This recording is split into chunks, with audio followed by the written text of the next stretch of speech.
আসসালামু আলাইকুম।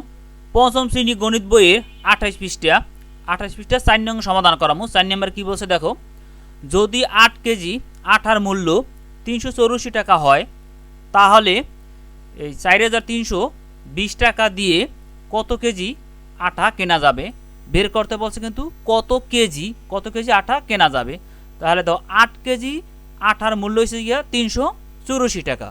এখন এই 4320 টাকা দিয়ে এই টাকাটা দিয়ে কত কেজি আটা কেনা যাবে সেইটা আমার বের করা লাগবে।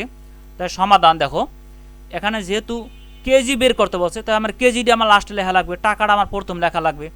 তাহলে এই 384 টাকায় আটা কেনা যায় এই 8 কেজি। তাহলে আমার এই যে কেজি বের করতে বলছে এই জন্য আমার কেজিটা লাস্টে লিখছি। তো 384 টাকায় আটা কেনা যাবে 8 কেজি। অতএব 1 টাকায় আটা কেনা যাবে। এখানে ভগ্নাংশ আকারে ভাগ করছি, এটাও কিন্তু ভগ্নাংশ আকারে। তাহলে ওই উপরে 8 আর এই যে আমার বাউ সাইডে দেবে আমার সবসময় নিচে এই 384 কেজি।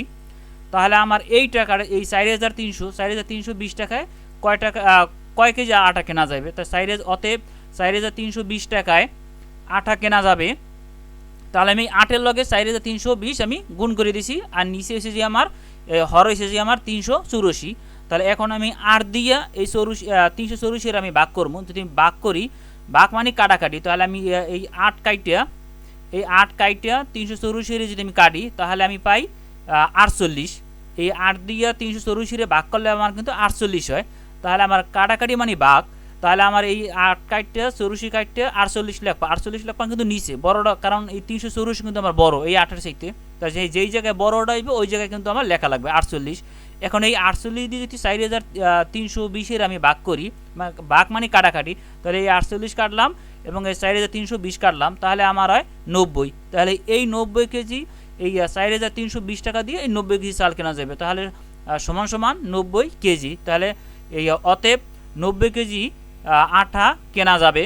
তাহলে উত্তর এসেছে আমার এই 90 কেজি।